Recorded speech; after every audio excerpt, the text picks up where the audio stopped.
안녕하세요. 박승현입니다. 오늘은 6월 13일 현재 시간 20시 45분입니다. 네, 오늘 하루 리뷰 시작해 보겠습니다. 무엇보다 앞서서 어제 늦게 잤거든요. 이전 영상을 보신 분은 당연히 아시겠지만 늦게 잤는데 일찍 못 일어났어요. 그 새벽의 그 영광을 느끼지 못했기 때문에 선풍기 방법을 심지어 까먹고 못 썼죠. 어제 늦게 자니까 선선하더라고요. 그래서 선풍기를 켜는 걸 깜빡하고 잤더니 그렇게 됐어요. 오늘은 선풍기를 켜고 일찍 잠들어서 일찍 일어나 보겠습니다. 네, 아무튼 그래도 뭐 일어나서 뭐 일과한 것들은 크게 문제 없었고 생각보다 잘 해냈고요.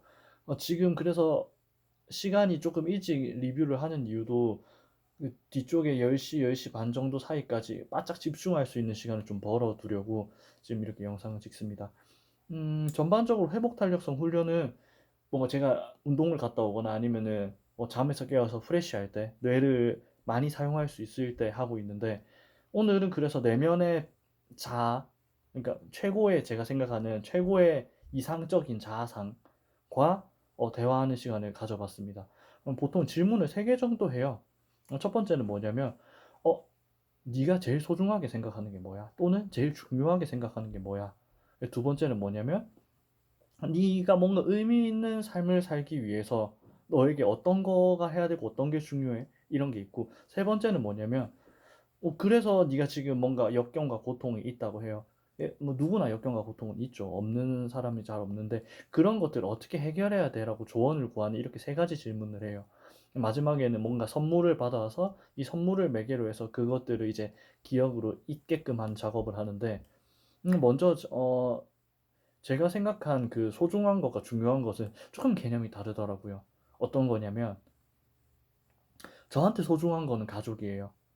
가족인데 웃긴 거는 소중한 게 가족인데 중요한 것도 가족일 거잖아요. 같잖아요. 아니에요. 저한테 중요한 건 돈이에요. 소중한 가족을 지키기 위해서 중요하게 필요한 게 가족이라고 생각을 하더라고요. 뭐 아무튼 그렇게 돼서 소중한 것과 중요한 것에 조금 차이가 있다. 거기서 템포가 이제 한 깊이 한 삽 정도 더 들어가면 어떤 느낌이냐면 저는 그렇게 생각을 해요. 돈이 중요해요. 돈이 중요한데 돈만큼 중요한 게 있어요. 예를 들면 가족이 중요하잖아요. 근데 돈을 벌어야 되잖아요. 뭐 돈을 벌어서 뭘 할 건데 가족을 지키기 위해 있는 거잖아요. 이 개념을 알고 있는 게 중요한 것 같아요.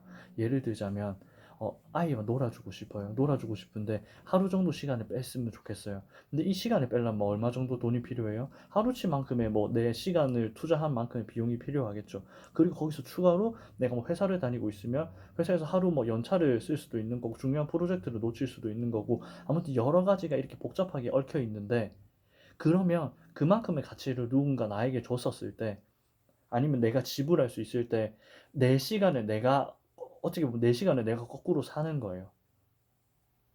이 개념이 조금 이해가 되실까요?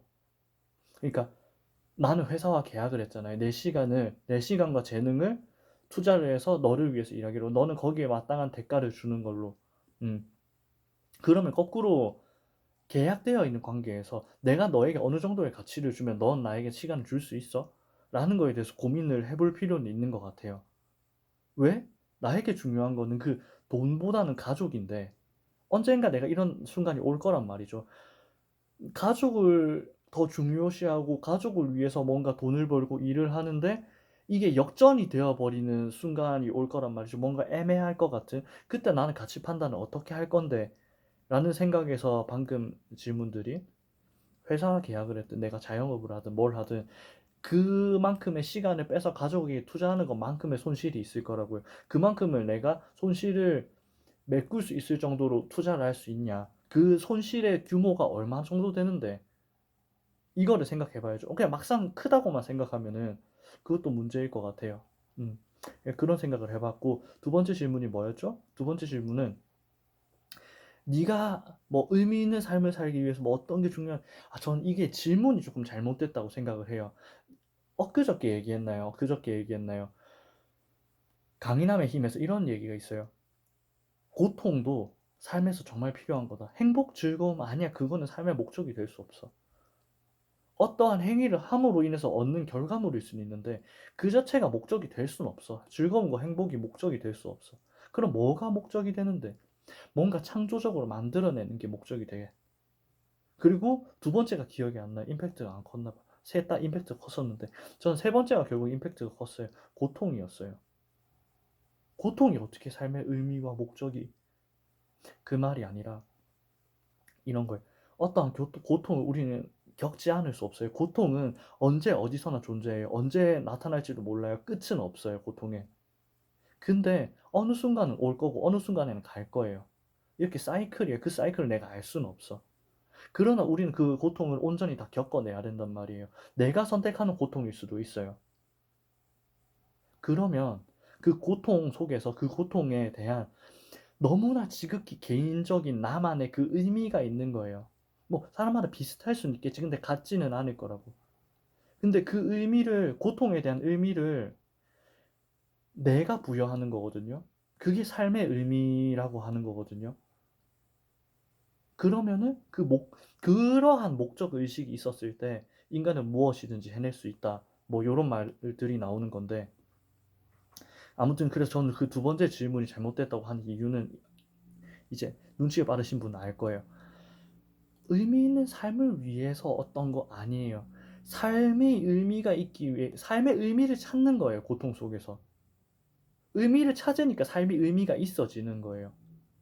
의미를 찾지 못하면 삶의 의미가 없지. 옆에서 심지어 누가 도와줄 수도 없어요. 지극히 개인적인 이유니까. 이런 게 될 수 있는 거예요. 뭐 다양한 사람들이 있는데 신념이 중요하다고 하잖아요. 그게 자기가 생각하는 삶의 의미거든. 그러니까 그 신념 때문에 전쟁이 나기도 하는 건데. 예시를 어떻게 들어야 될지 모르겠어요. 예를 들면 이런 거일 수도 있어요. 누군가는 파리를 연구하는 게 너무나도 중요하고 지극하게 뭔가 이게 진짜 파리의 온갖 생태를 다뤄서 결국 파리랑 대화까지 하는 게 이 사람의 꿈이야. 이 사람의 신념이야. 그럼 그거만큼 사람한테 중요한 게 없다고요. 그 사람한테는. 그게 삶의 의미자 목적인 거지. 남들이 봤을 때 파리와 대화하는 게 뭐야? 이럴 수 있는데 그 사람한테 그게 중요하다니까요. 책에서는 이런 예시를 했어요. 빅터 프랭클이라는 사람이었어요. 빅터 프랭클이라는 사람이었고 그 아우슈비츠처럼 이제 강제 수용소에 계시던 분인데 정신과 의사셨어요. 뭐 사족을 다 빼고 그 사람이 그런 얘기를 했대요.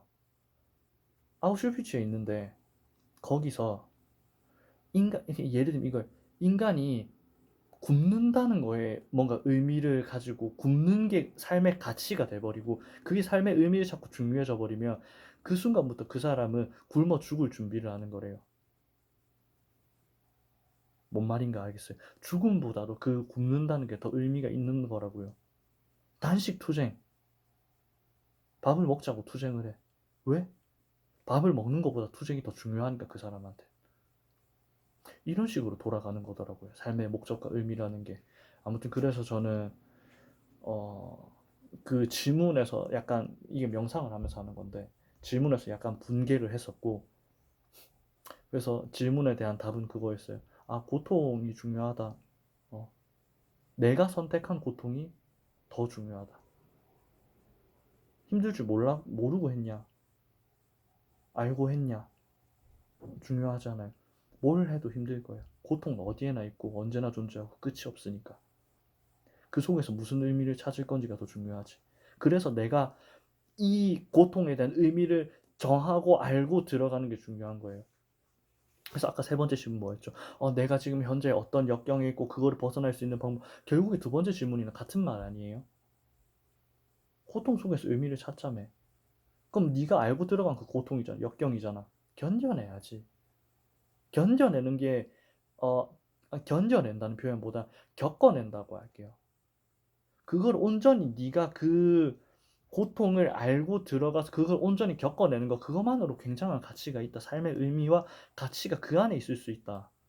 뭔가 창조해야 되는 거 당연하지. 할 수 있지. 창조를 못 할 수도 있는 건데 고통을 겪어내는 거는 가장 실현하기 가장 명확하고 빠른 거예요. 겪으면 되니까. 음.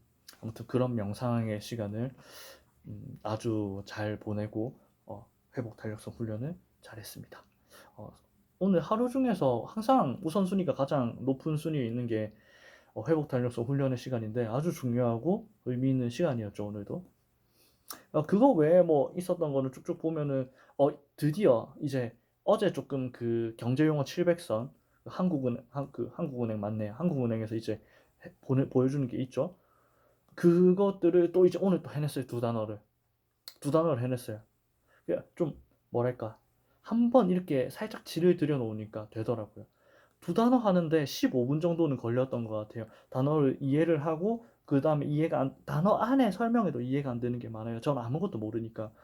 그래서 뭐 그걸 서칭을 하고 다시 그 안키라는 그 왔다 갔다 하는 그 있다 그랬죠. 앞쪽에 뭐 사과 써놓으면 뒤쪽에 뭐 애플 돼 있는 그거. 그거 해서 뚱당뚱당 잘 만들어 놨는데 15분이면 딱 깔끔하게 끝나더라고요. 되게 괜찮게 잘 해냈고 요거를 아침 시간에 명상하고 나서 바로 움직이거나 아니면 운동하고 나서 하는 것도 괜찮을 것 같다는 생각이 드네요.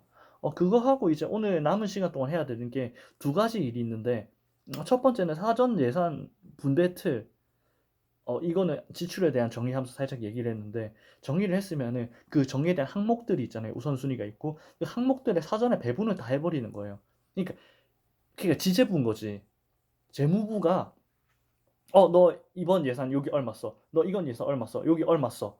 정해놓고 얘들끼리 교환하고 타협하고 이런 거 없는 거야.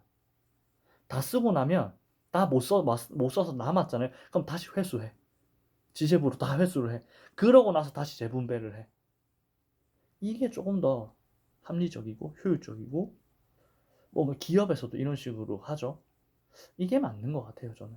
어, 제가 경험하고 배워본 바로는 이게 맞는 것 같고 이걸 한번 해보려고 해요. 그래서 어, 어, 그게 큰 틀에서 뭔가 움직이는 거 아니겠어요? 이거 해볼 거고 그리고 그 다음으로 할 수 있었으면 좋겠는데 못할 것 같은 게 항상 밀려 있죠. 항상 아니죠. 이제 또 밀린 지 이제 3일이 됐죠. 부회 관리에서 밀린 우리 드레스룸. 드레스룸 15분이라도 아니 30분이라도 오늘 해보겠습니다. 네, 오늘 하루 리뷰는 여기까지 마무리하고 남은 일들을 좀 이렇게 해보도록 하겠어요. 여러분도 지금 시간이면 조금 이르시겠지만 남은 하루 마저 잘 보내시고 저도 오늘 마저 화이팅을 하고 있습니다. 오늘도 고생 많으셨습니다. 조금만 더 화이팅하고 푹 주무세요.